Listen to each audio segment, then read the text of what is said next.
Dari kiri, ya, yang dekat tiang, silahkan. Silahkan berdiri untuk meminta mic dari panitia. Ya, singkat ya. Assalamualaikum warahmatullahi wabarakatuh.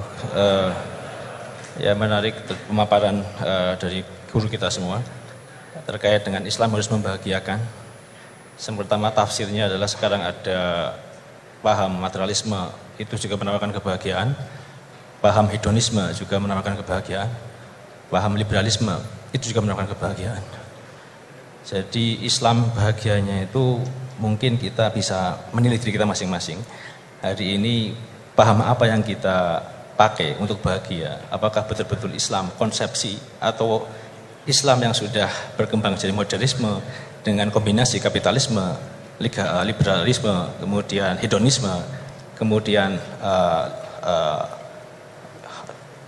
yang saya sebutkan tadi bercepat. Jadi tafsirnya ayat ini menurut modernisme sekarang kemudian dikaitkan dengan penjelasan tadi, kebahagiaan itu Islam membahagiaan. Orang sekarang dengan duit sehingga monetisme menuhankan duit di mana-mana. Oleh karena itu Islam melakukan revolusi akidah. Bagaimana kembalikan kepada Allah Subhanahu wa taala sebagai satu-satunya yang memberikan kebahagiaan. Sehingga revolusi yang dilakukan kita sekarang apakah bisa dilakukan dengan revolusi takwa? Ali Imran 102, ya ayyuhalladzina amanu taqwa haqqa tuqatih wa la tamutunna illa wa antum muslimun. Allah memanggil kepada orang beriman yang diakui imannya untuk bertakwa dengan sebenar-benar takwa, menjadi iman yang disamakan dengan kekasih Allah, wali Allah, dan kemudian kalau tidak mati dalam keadaan Islam, yaitu iman yang terdaftar seperti Gus Baha sampaikan tadi, dia punya satu kalimat tapi berharga sekali, itu iman yang terdaftar, yang murni tidak kesyirikan. Pertanyaannya adalah bagaimana revolusi takwa kita buat untuk melawan revolusi industri hari ini yang sudah membuat orang tertipu. Sebagaimana Gus Baha sampaikan, banyak orang tertipu, setan ahli tipu dengan lemah lembut, kasih sayang, dengan duit, ya, sehingga bagaimana kita menghadapi tipuan-tipuan dunia seperti sekarang lewat revolusi takwa yang kita buat, dan bagaimana bentuk konkretnya, metodologisnya. Mungkin itu saja. Terima kasih. Assalamualaikum warahmatullahi wabarakatuh. Waalaikumsalam. Berikutnya penanya kedua dari tengah. Oh ya, silakan Mas Pade.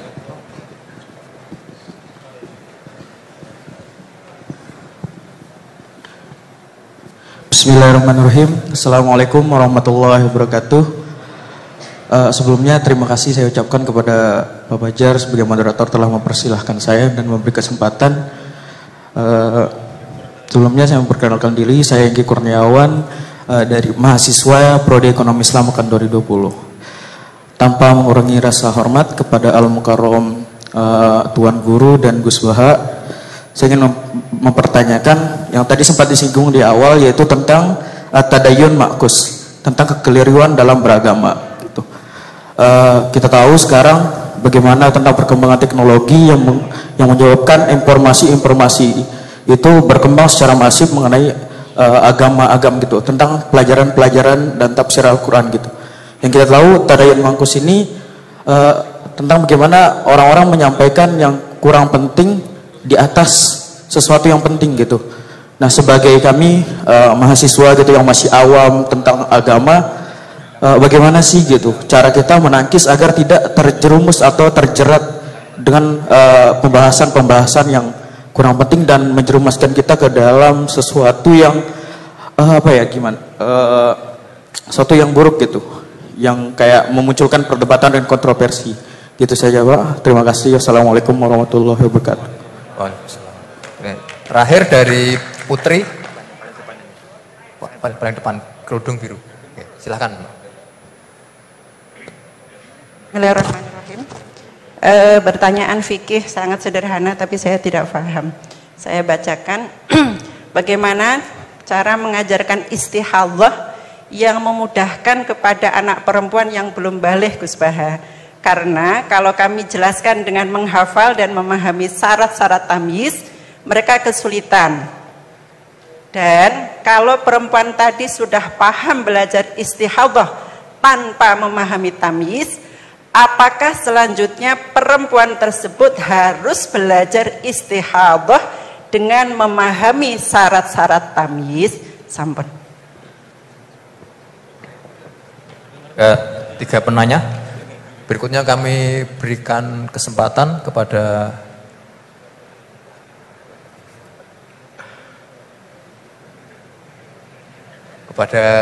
Gus Baha untuk menjawab. Kamu itu jadi jabat itu bukan tanggung jawab. Di sini itu ada DPPAI ya? Iya. Coba terang singkatan DPPAI, ben ngerti ben ono gunane. Baik hadirin yang berbahagia di spirit yang diperintahkan oleh Gus Baha bahwasanya di UI ini ada DPPAI, Direktorat Pendidikan Pembinaan Agama Islam. Jadi menurut beliau itu maksudnya supaya jawab gajinya bentuknya akhirat. Menurut beliau yang berhak menjawab itu adalah orang DPPAI, karena yang bertanggung jawab atas Islam di UI. Bagus. Ya kan? Ini tak bantu.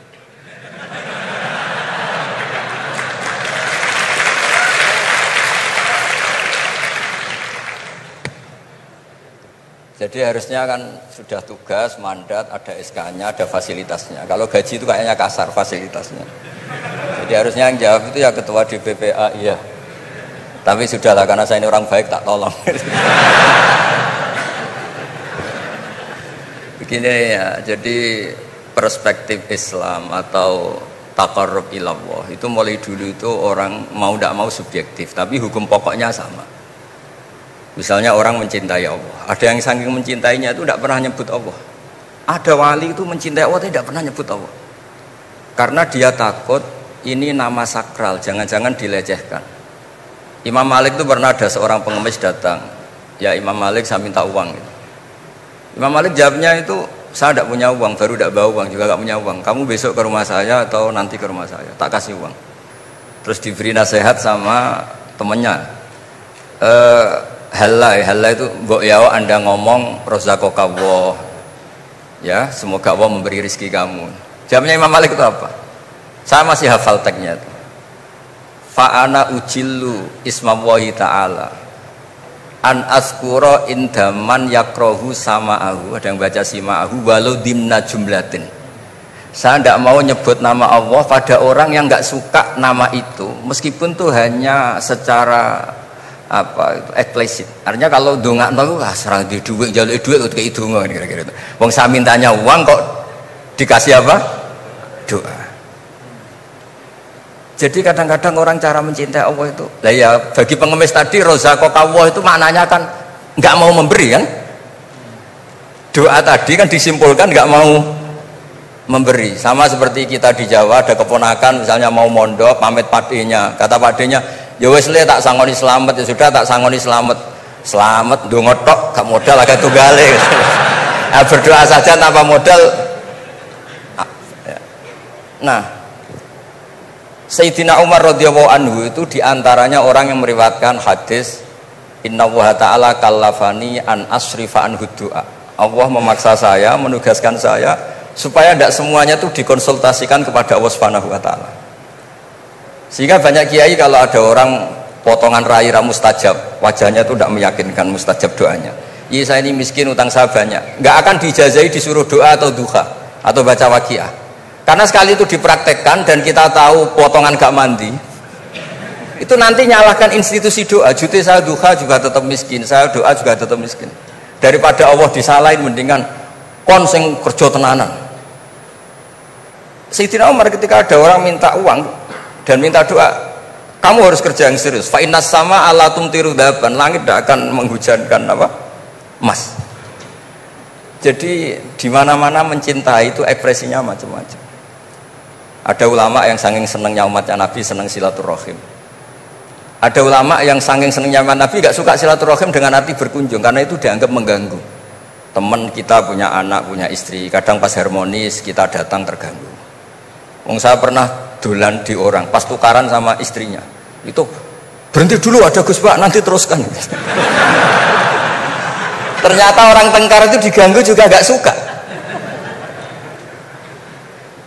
Jadi tiket, cek ono Gus Pak, kok terus no. Jadi ternyata orang bertengkar juga gak mau diganggu. Setelah itu tak tanya, tadi diteruskan tengkar aja, materinya lupa Gus. Materi untuk nyerang istrinya lupa. Nah, begitu juga zaman Rasulullah SAW. Banyak sahabat yang saking senengnya Nabi sering sowan, istifadah. Ada yang saking senengnya Nabi nggak sowan, takut ganggu. Nabi punya keluarga, punya anak, punya istri. Ada yang saking senengnya Nabi, kalau ketemu Nabi itu melihat wajahnya sampai dia tahu detail wajah Nabi kayak apa, rambutnya kayak apa. Ada juga yang sama sekali ditanya, sifli wajah Rasulullah, tolong ceritakan ke saya wajah Nabi itu kayak apa. Saya tidak pernah melihat wajahnya Nabi. Loh, Anda ini sahabat masa tidak melihat wajahnya Nabi? Ijlalan rasa kalau ketemu beliau itu hormat sekali sampai agak berani menatap mukanya. Sama-sama seneng tapi ekspresinya beda. Saya kalau ngaji usul fikih di pondok saya sering cerita fal yukrim dhaifahu fal yukrim jarahu, itu Islam hanya memerintahkan ikram, memuliakan, tapi prakteknya beda-beda. Di kampung kamu ketemu tetangga tidak tanya itu sombong, tapi kalau di kota ketemu tetangga tanya namanya kepo, dianggap ganggu privasi. Sama-sama maknanya ikram. Ibnu Abbas itu kalau sholat cepatnya bukan main. Katanya seneng Allah, munajat lah, kok seneng cepet, berarti gak begitu seneng. Tapi Ibnu Abbas kebalik cara tanya, kenapa kamu kalau sholat cepet? Setan nata-nata mau goda saya, ternyata saya selesai, jadi kecelik dia. itu juga ilmu. Ya artinya cara itu tidak usah distandarkan gitu. Ya monggo lah, sepenting ada sanatnya. Ada apa? Ada sanatnya. Ya saya seperti datang ke sini itu mungkin bagi Anda bagus. Wah Gus Pak kersorawo alhamdulillah. Jari santriku, waduh gak ngaji meneh diganggu wong UII.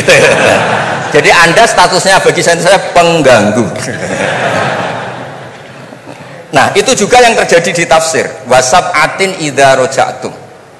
Ada pelanggaran tertentu di puasa, itu kafarohnya itu fasyamu salasati ayamin fil haji wasab'atin idza raja'tum.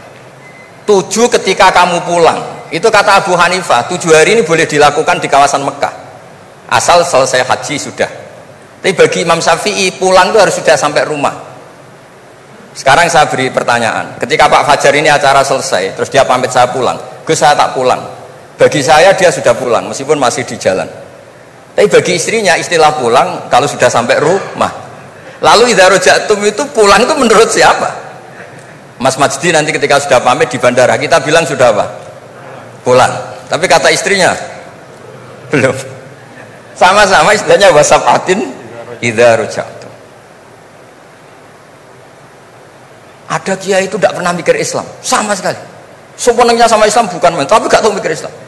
Tak tanya Islam agamanya pangeran Gus, mbok pikir keliru, ono sing duwe. Islam itu milik Allah, ya, mesti diurus sama Allah. Tidak usah kamu pikir, Allah sendiri nanti yang ngatur Islam. Ternyata saking tawakalnya nggak mikir. Ya ada juga yang mikir Islam semangat malah keliru saking semangatnya. Ya macam-macam, sama-sama mencintai Islam. Coba kalau kamu seneng sama anak-anak, anak kamu main pakai motor atau pakai ontel, pilihannya 2. Kamu peduli, ayo kawal nanti kalau jatuh, ayo kawal sama pembantu ini nanti kalau jatuh. Itu ya bukti cinta. Ada yang enggak? Sembarno ae wis pinter. Anakku wis pinter, nak tiba tangi dhewe, anakku sudah pinter kan. Itu juga penghormatan pada anak. Jangan kira makna seneng itu harus terbentuk satu versi. Seneng anak ya nak dolan dikawal. Ternyata yang membiarkan juga bentuk penghormatan bahwa anak ini sudah mandiri. Ya terus yang masalah istikhadah itu masyhur itu di riwayat Hamnah binti Jahsh. Hamnah itu haidnya melebihi hari wajar. Terus sama Nabi sudah kamu saya haidkan sesuai tanggal yang sebelum kamu kena penyakit ini. Itu kamu anggap haid, lainnya kamu anggap istikhadah. Itu istikhadah paling gampang. Ikuti saja di fatwanya Imam Syafi'i. Jadi misalnya Januari kok 6 hari, Februari kok sampai terus mulai ada penyakit sampai 1 bulan keluar darah, Maret keluar darah, itu kata Imam Syafi'i ngikuti riwayat tadi, sudah kamu fatahayadi terus sitata ayam atau sabata ayam, terus Nabi ngendikan kamu menghaidkan seperti bulan-bulan sebelum kena penyakit istikhadah itu, lainnya di istikhadohkan. Itu namanya ruddat ilal adat. Jadi supaya tidak ribet pakai tamyiz diukur, ini darah ini lebih kuat dibanding ini, yang lemah tidak kayak sing tukang delok ya sopo gitu. Apalagi yang ditanya itu lelaki gitu tuh. Oh, itu kan ya agak repot lah, cobalah agama ini tidak perlu repot-repot seperti itu. Jadi ini sebagai senior saya kasihan sama Pak Junet ini. Harusnya beliau nanti yang kena hisab pasti Pak Junet. Jabatannya mau, tanggung jawabnya nggak mau. Ya, tapi kebetulan ada orang baik di sini ya, alhamdulillah saja. Kalau ketemu saya itu cium tangan bolak-balik, tapi niatnya kayaknya mau supaya saya mau backup gitu. Nah, ini yang satu pertanyaan Mas Wasti ini masih kan 3, saya jawab 2 deh. Harus revolusi teknologi ngefek di agama. Oh iya, ya sebenarnya kan perubahan-perubahan itu setiap masa terjadi ya. Ya kita menganggap perubahan hari ini perubahan yang paling penting ya karena kita hidup di dalamnya. Tapi bagi generasi-generasi sebelum kita, ya perubahan yang terjadi pada masa mereka itu yang paling penting gitu.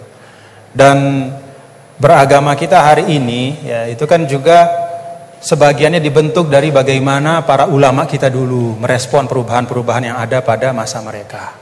Jadi kalau kita lihat jangankan yang sekarang ya Gus ya, bahkan pada masa Imam Syafi'i pun kan, dan masa-masa para imam mujtahidin ya, mereka itu sangat membuka diri dan melihat dinamika-dinamika yang terjadi dan menjadikan ya hal-hal yang terjadi di tengah masyarakat itu sebagai bahan penting untuk merumuskan pandangan keagamaan. Dan karena itu kalau misalnya Al-Azhar ya, Al-Azhar Syarif itu sekarang punya perhatian pada 3 hal saja ya ketika bicara tentang pemikiran keagamaan. Yang pertama, tafkik al-fikril mutatarrif. Jadi membedah dan mempreteli pemikiran yang ekstrim, mengembalikan kepada manhaj wasati. Itu yang pertama.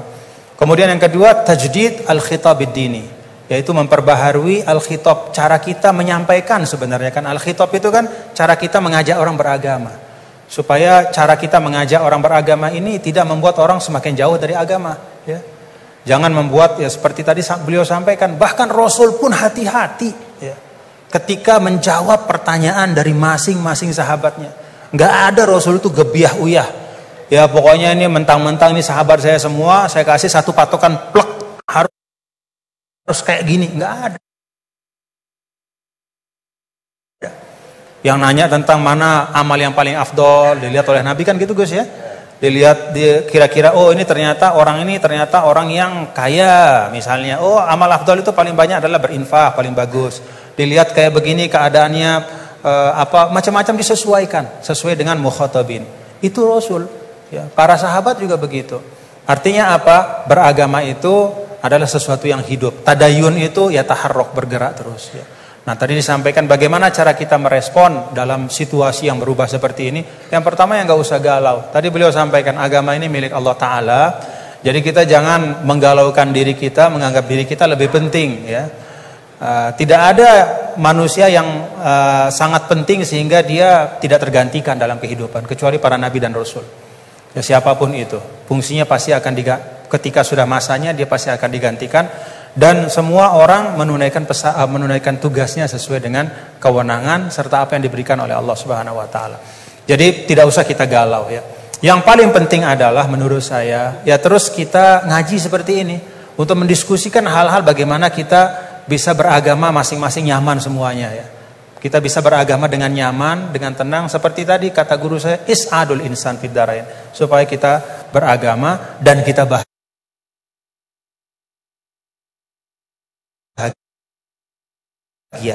ya, beragama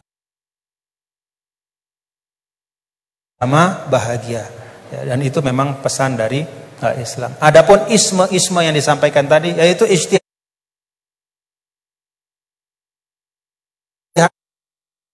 manusia saja. Ya hari ini kita kan begini, umur biologis kita kan pendek, 60-70 tahun. Maka isme-isme yang tumbuh berkembang di tengah-tengah kita hari ini kita anggap sebagai sesuatu yang sangat penting, ya, sesuatu yang merupakan pencapaian luar biasa hebatnya. Tapi kalau